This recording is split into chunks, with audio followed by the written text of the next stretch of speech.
Before we begin, I need you to understand something. What you're about to hear isn't the kind of story that gets told at press conferences. It doesn't appear in royal briefings, and it certainly won't appear in the official record of events filed at the palace. Because the official record, and I've read it, I've signed parts of it, is a beautifully constructed lie. Not, the dramatic kind, and not a cover-up with shadowy men in black cars and burned documents. Something far worse. A quiet lie, a careful one, the kind that gets maintained not by conspiracy but by mutual unspoken agreement among people who believe the institution is bigger than the truth. I believed that once. I was trained to believe it. 31 years in service. 14 of those inside the walls, the actual walls, not the public-facing ones with the tourists and the cameras and the perfectly timed changing of the guard. I mean inside, and where the carpets are worn down the middle from centuries of the same footsteps, where the TBH radiators in the East Corridor still clank like a fist on a pipe at 3 a.m., and nobody fixes them because nobody's ever fixed them and nobody ever will. I know what that place sounds like at 4 a.m. when there's nobody performing for anyone. I, in my opinion, know what it smells like. Old wood. Actually, plus beeswax. The particular cold that lives in stone even in summer, and that no amount of central heating has ever fully chased out. And I know what the men who stand in front of it are actually made of. Not what the posters say. Not what the tourism industry has decided they are. Those perfect, motionless, bearskin-hatted figures who let tourists photograph them while maintaining that extraordinary, inhuman stillness. I know what happens inside that stillness. I know what one of them did on a night in November. I'm in a corridor that doesn't appear on any publicly available floor plan when everything, the institution, the bloodline, the quiet machinery of the crown, was 6 minutes from coming apart. His name was Corporal James Whitmore, and I watched him make a decision that I still, 3 years later, lying awake in a flat in Hammersmith, that I can barely afford on my pension, can't tell you was right, only that it was his, entirely, irreversibly his, and that after he made it, nothing inside those walls was the same, not the institution, not me. I've, in my opinion, been trying to write this down for 2 years, starting it, deleting it, starting again. Plus, my therapist, I've a therapist now, which is something my younger self would have found deeply suspicious, tells me I keep stopping because I'm afraid of what writing it down makes permanent. She's probably right. She, to be fair, usually is. But there's a version of this story being told right now. In drawing rooms, in secure WhatsApp threads, in the discreet dining clubs that don't advertise their existence. A version where what Whitmore did was a malfunction. Well, an aberration. A reminder that even the most rigorous vetting process occasionally lets through a man with inconvenient ideas about loyalty. That version has been gaining momentum, and it's wrong. Actually, so here's mine. Starting at the part I can't stop seeing when I close my eyes. A Tuesday night in November, Corridor 7, East Wing. The sound of Whitmore's boots on the stone floor, measured and absolutely certain, walking towards something the rest of us were walking away from. The first thing you need to understand about the East Wing at that hour is that it breathes differently. Know that sounds like the kind of thing a man says when he's been inside too long and the walls have started to feel like company? Maybe it is. But there's a specific quality to the air in that corridor after midnight. Something to do with the way the ventilation in that section was retrofitted in 1987 over original Victorian ductwork that was never fully removed. And if you've spent enough nights in it, you develop a relationship with the sound. A low, slow cycling.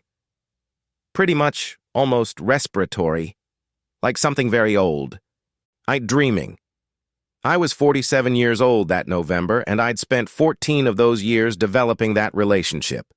Which is why, at 2:38 a.m., when the breathing changed, when it stuttered, briefly, as though something had been introduced into the system that didn't belong, I was already sitting up at my desk before I'd consciously registered the difference. TBH.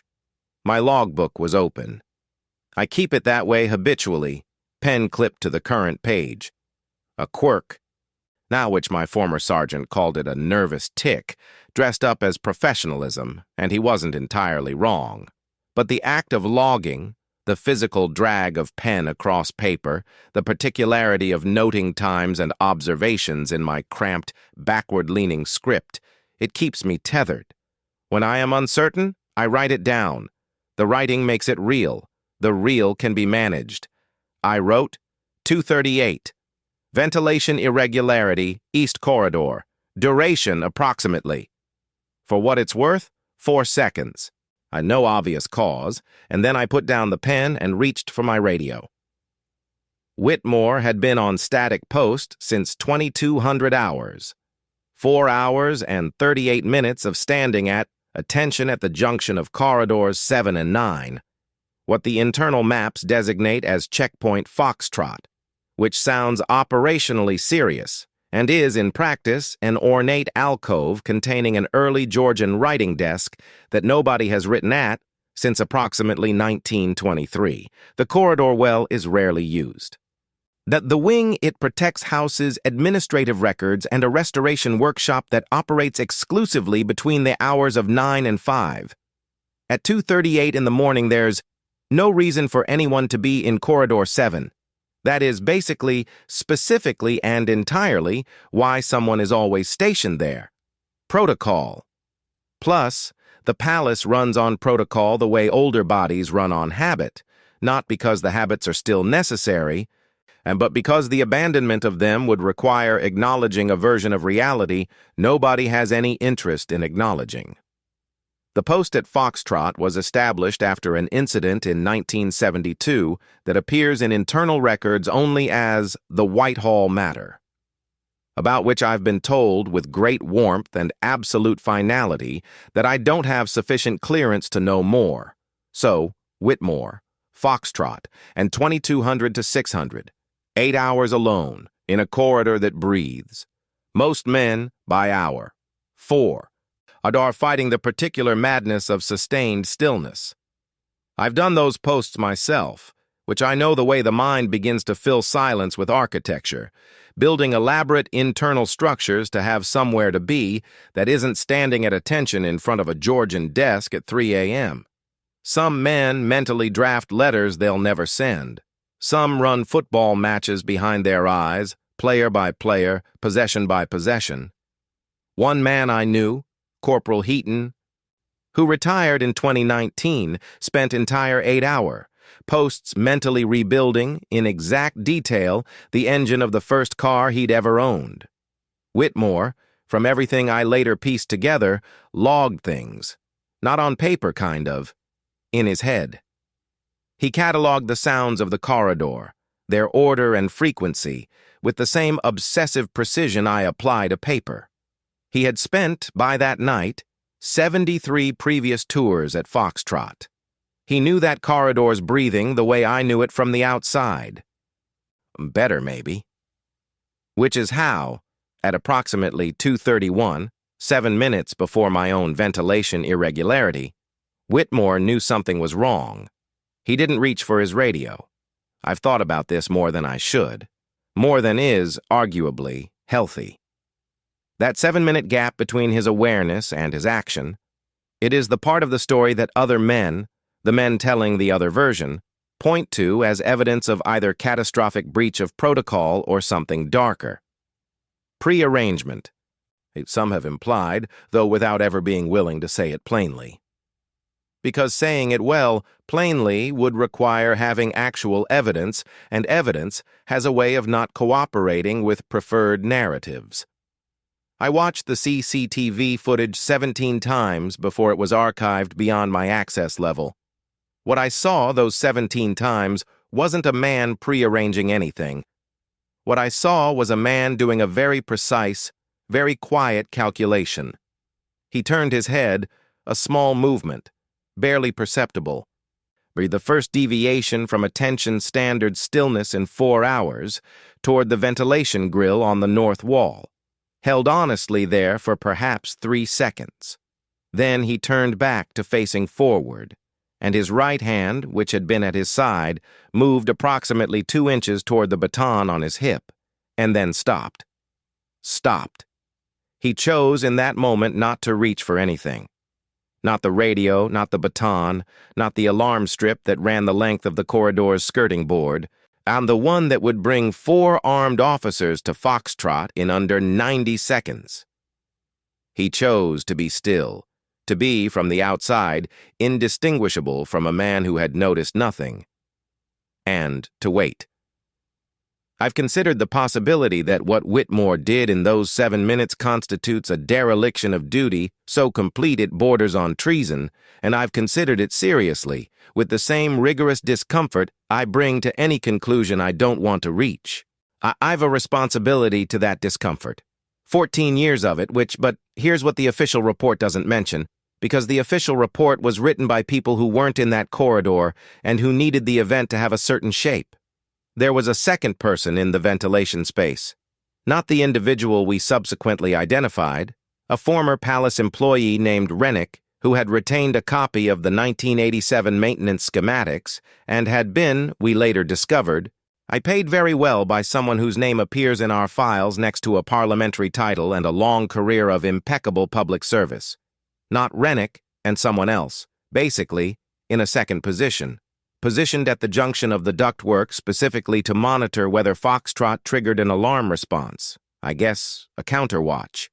If Whitmore had reached for that radio, if he had done exactly what protocol demanded, and exactly what any one of the rest of us would have done, the second individual would have known, would have cleared the ventilation space within 40 seconds, Rennick with him, and whatever was in the leather document case that Rennick was carrying would have gone with them, out through the maintenance access point in the sub-basement, into a waiting vehicle, and then, efficiently, finally, irreversibly, out of existence.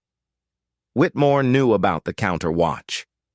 Not because he, in my opinion, was told. Because in 73 tours at Foxtrot he had catalogued, with the meticulous precision of a man who hasn't thing to do but listen, every sound that ventilation system made. And on this night there were 2 sets of sounds where there should have been 1. He couldn't know their purpose. He, I think, couldn't know what Rennick was carrying, which he couldn't know, with any certainty, what the right response to 2 anomalous sounds was. As he only knew that the obvious response, the protocol response, was what someone had planned for. So he gave them the thing they hadn't planned for. He gave them a guard who appeared not to notice. My radio crackled at 2:41. Whitmore's voice. Controlled. Plus the particular flatness of a man keeping his larynx from doing anything his voice might regret. Foxtrot. Requesting secondary attend, non-urgent. Possible maintenance issue with the north wall grill, sir. I thought you'd want it logged before morning. Non-urgent. I wrote it down. 2:41, Foxtrot requests secondary, non-urgent basis, North Grill. And I was already moving because 31 years in this institution has worn certain responses into me. At a level below thinking and the formality of Whitmore's "sir" at the end of a sentence, from a man who used it rarely and precisely, was one of those responses. Non-urgent. In 14 years, nobody had ever called a maintenance issue non-urgent at 2:41 in the morning. I moved through the corridor at the pace of a man going to look at a grill. I moved through it with my radio at my hip and my heart doing something irregular and my pen, absurdly, still in my left hand from the logbook. The pen. I gripped it like it was the thing tethering me to the ground, which is perhaps the most honest description of my psychological state I am capable of producing. It came around the corner at Foxtrot at 02:44. Whitmore was exactly where he should have been, at attention, facing forward, bearskin aligned, not a degree off-center. He looked, in every visual particular, like a man who had been standing in one place for 4 hours and 44 minutes and had noticed nothing of consequence. His eyes moved to me, once, and a specific loaded movement, and then they moved, fractionally, with the absolute minimum of motor commitment, to the north wall, into the grill, and then lower, to the floor at the base of it where the original Victorian skirting met the retrofitted panel. There was a gap, a recent one, the kind of gap that only exists if something has been opened and not quite perfectly replaced. In my opinion, I looked at it. I looked at Whitmore. He was already looking forward again. Attention, position, and a man who had noticed nothing. I walked to the grill. Slowly. I crouched. And with the theatrical unhurriedness of a senior officer inspecting a maintenance concern, and I pressed the skirting panel with 2 fingers. It swung inward. From inside the pretty much ductwork, close, perhaps 8 feet along the horizontal shaft, came the specific, held breath, stillness of a human being trying very hard not to make a sound. I had my radio out, and I did not press it yet, because I was thinking, and this is the moment I return to, the one I can't escape. I was thinking about what Whitmore had understood, alone in that corridor for 7 minutes, that I was only now understanding with the help of a gap in a skirting panel and a man's eyes moving 1 careful degree. That whoever was in this duct had been waiting for an alarm, and that if I pressed my radio right now, we would get the one who hadn't moved fast enough, not the one who mattered, not the one who'd sent him. I pressed my radio. Plus, not the standard alarm channel, the secondary command line, restricted. The one that rings in 3 offices simultaneously, bypasses the standard dispatch log, and has, in the entire 14 years of my tenure, been activated exactly once before tonight. I said, "This is Senior Officer Mercer. I need a quiet response to Foxtrot, which sealed perimeter on the sub-basement maintenance access. No radio traffic on standard channels. Plus, I need this done in 4 minutes." A pause. Confirmed, "Sir." I put the radio away. I stayed crouched at the grill, which behind me I heard Whitmore exhale. Just slightly. The smallest possible human sound.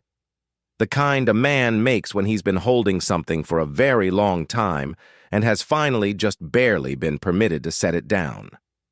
I didn't look at him, and I logged the time in my book, because I log things, because that is what keeps me tethered. 2:45. Secondary command activated. Plus, Foxtrot. North Grill. At which 2 individuals? Suspected in maintenance access. Sub-basement perimeter requested. Then I think, looked at what Rennick had left behind. The leather document case, which had been too large to move quickly enough when the counterwatch signaled, which was lying now at the back of the shaft, visible from the angle I was crouched at, sitting in the dust of a Victorian ventilation system like something that had been expecting at any moment to be saved. It wasn't going to be saved.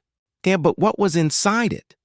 What I read, alone in my office at 4:15 a.m., while the palace continued to breathe its slow, dreaming breath around me. That is the part of the story I've been trying to write for 2 years. That is what comes next. And it is considerably worse. The leather case smelled like a solicitor's office. I think that's the first thing. That's the detail that stuck. While everything else, the implications, the architecture of what I was reading, the specific, methodical horror of it, was still assembling itself into something my brain could process. The smell of it.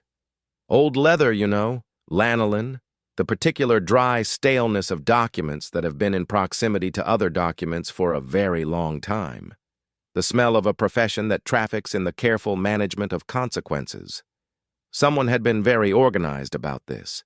I sat alone in my office with the logbook open and the pen in my hand, and for the first time in 14 years, I did not write anything down. I sat with the documents spread across my desk and I looked at them the way you look at a car accident, not wanting to, unable to stop, trying to understand the physics of how something so solid could have come apart that way. It took me 40 minutes to read everything. By the end, I had a headache that started behind my left eye, and I was aware, yet in the very specific and clarifying way that only genuine fear produces, that I was now in possession of something that several people, at least one of whom had a parliamentary title and access to a security apparatus considerably more sophisticated than mine, wanted very badly to not exist. Let me tell, you, what wasn't in the case. There was no confession. Kind of. No single damning document. No memo signed by someone important, reading, yes, do the thing we shouldn't do, and here's my signature confirming it. This isn't, look, that kind of story, and the Crown doesn't run to that kind of sloppiness. What was in the case was a series of correspondences spanning 11 years, internal memos, some of them, the kind that circulate within departments and then should be destroyed, aren't, because the people managing them believe, with the particular arrogance of the institutionally protected, that their files are secure. Handwritten notes on headed paper. 2 financial summaries with figures that had been annotated in the margins in pencil, which someone had erased, but not thoroughly enough, and which I could read if I held the paper at the right angle to my desk lamp. Individually, each piece was almost nothing. Together, they described for what it's worth, a practice. A long, patient, structurally embedded practice of redirecting security intelligence, specifically intelligence related to the personal movements, communications of certain members of the royal household, to a private network of recipients who had no official authorization to receive it. The I think practice had begun, from what I could date, 11 years ago. It had operated honestly, under 3 different senior security coordinators, none of whom appeared to know about the others. Each had been managed separately, approached separately, brought in separately, given a piece of the whole without the whole. It was, from a purely operational standpoint, elegant. And pretty much, it had been running, untouched, through 14 of my years in this institution. I put the papers down. I picked up my pen. I think I didn't write anything. I put the pen down again, and I thought about Corporal James Whitmore standing at attention at Foxtrot for 8 hours in a corridor that breathes, cataloging sounds with the interior precision of a man who hasn't thing to do but pay attention, and arriving alone. And in the dark, in the specific loneliness of that post, at the correct conclusion 7 minutes before anyone else. He was in the briefing room when I went to find him at 5 o'clock. Not because anyone had told him to wait there. He'd simply gone there, which is something I noted and which says something about him that I'm not sure I can fully articulate except to say, he knew. He knew, I think, that when I'd crouched at that grill and chosen the secondary command line over the standard alarm, and something had shifted. He'd felt the weight of whatever he'd set in motion settle into a different shape. And he'd gone to the room where consequential conversations happen, and he'd sat down with his bearskin on the table and his hands flat on his thighs, and he'd waited. He looked, when I came in, exactly like a man who had been on post for 7 hours and wasn't going to admit to feeling it. There were small things. The line of his jaw, and the way his left thumb pressed into his thigh with a regularity that wasn't quite the rhythm of thought. His eyes, actually, which were clear and direct and tired in the specific way that hasn't thing to do with sleep. I sat down across from him, which I had the leather case with me, but I didn't put it on the table. "How long?" I said. "Not how long have you known. Not when did you first suspect. Just how long?" He looked at me for a moment. "Third tour look, at Foxtrot," he said, "and which about 2 years in." 2 years. He had been carrying this. Whatever version of it he had been able to piece together from the sounds in a ventilation system and the behavioral patterns of men who thought they were unobserved. For 2 years. had stood his posts, completed his tours, filed his logs, drawn his pay, eaten in the canteen, nodded at colleagues in corridors, and said nothing. To no one. "Why not report it?" I said. "To who?" I opened my mouth. He let me close it again without filling the silence, which is the specific courtesy of a man who has already thought through every answer you were about to offer and found all of them wanting. He was right. I knew he was right the moment he said it. To who? Like, the question wasn't rhetorical. It was the precise and devastating problem. In an institution compromised at a level I was only now beginning to map, where the compromise had been running for 11 years across 3 senior coordinators, none of whom knew about each other, the question of who you report something to isn't administrative. It is existential. It is the question of whether there exists, within the structure you serve, a point of trust that hasn't yet been reached. Whitmore had spent 2 years trying to identify that point. He had not been able to. And so he had done the only thing left. He had waited for an opportunity to produce evidence that couldn't be explained away, that could be put in front of people above the structure entirely rather than within it, and he had constructed, patiently, alone, over many 8-hour posts in a corridor nobody visited, the conditions for that opportunity to occur. The kind of ventilation irregularity had not been Rennick's accident. It had been Whitmore's invitation. I've sat with this for a long time. The ethics of it, plus the geometry. A man who, in order to produce evidence of a crime, allowed that crime to proceed far enough that the evidence would be undeniable, who used his own post, his own static position, his own apparent uselessness as a piece of ceremonial furniture in an administrative wing, as the architecture of an operation that he designed alone and never told a single person about. I've, in my more austere moments, considered this a profound violation of the duty he was sworn to. I've, in my more honest moments, considered what the duty was actually sworn to protect, not the institution, plus the people inside it, the ones who had been having their movements and communications monitored and redirected for 11 years, who had no idea, who had walked those corridors in the reasonable assumption that the men stationed in them were the final, reliable line.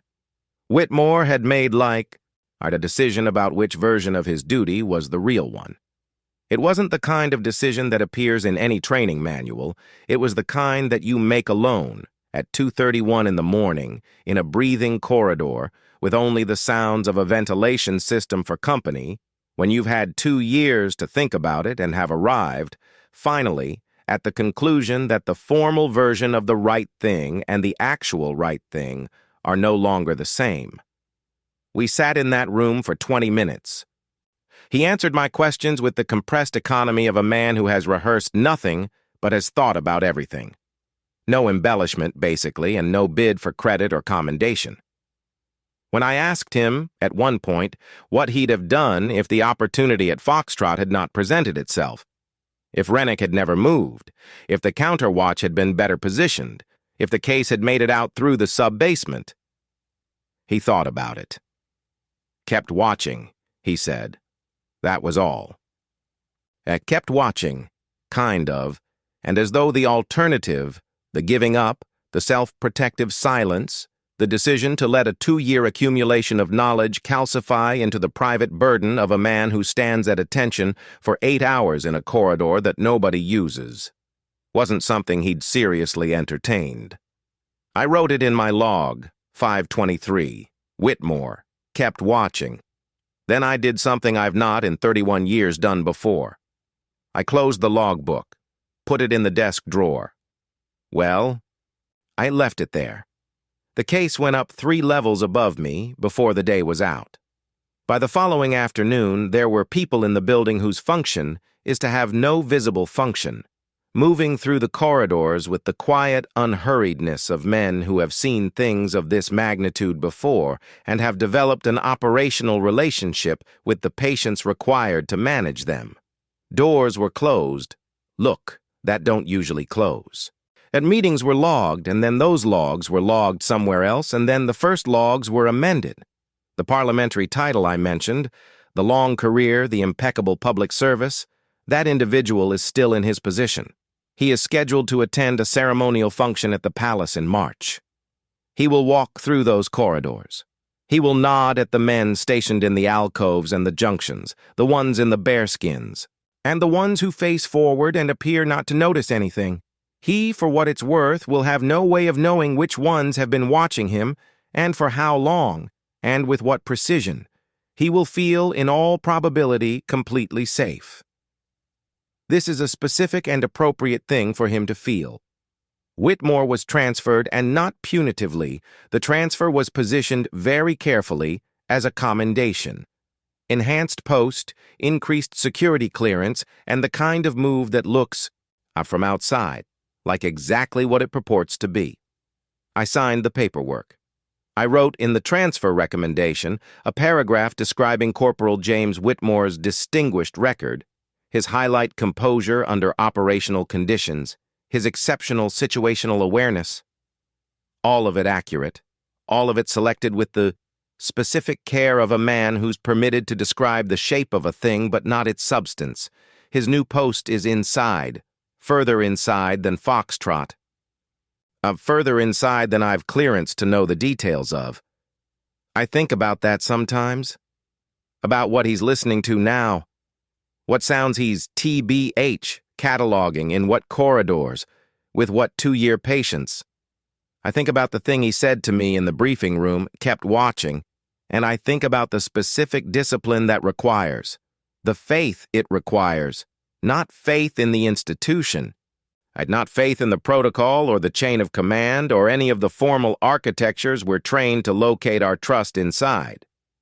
Faith that the corridor is always, eventually telling you something. That if you are quiet enough, and patient enough, and honest enough to hear it, it will.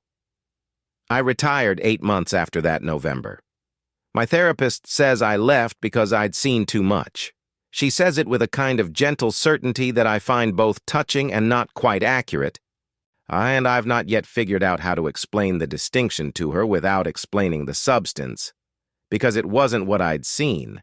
It was what, like, I'd understood, sitting alone in my office at 4:15 in the morning with a leather case spread across my desk, a headache sort of, behind my left eye, that the institution I had given 31 years to had been, for 11 of them, partially and very carefully operating against the people it existed to protect. And that look, one man, now on a static post in a corridor nobody visited, had known that, and had stayed anyway, plus had stood at attention, had cataloged the sounds, had waited 2 years for a gap in a skirting panel and a counterwatch that wasn't quite fast enough. I'm not sure what to call that. I've tried several words and none of them quite fit without flattening something essential. I keep coming back to the image of him at Foxtrot on my CCTV footage. 17 viewings. And the small movement of his head toward the north wall grill. The 2 inches toward his baton. The stopping. The deliberate, calculated, 2-year patient stopping. And then, stillness. Plus just a guard in a corridor that nobody uses, standing at attention in the dark, appearing not to notice a thing. To be fair, appearing. The parliamentary title, basically, is scheduled to appear at the palace in March. Whitmore was transferred to a post inside. And these 2 facts exist in the same building. I've logged them both.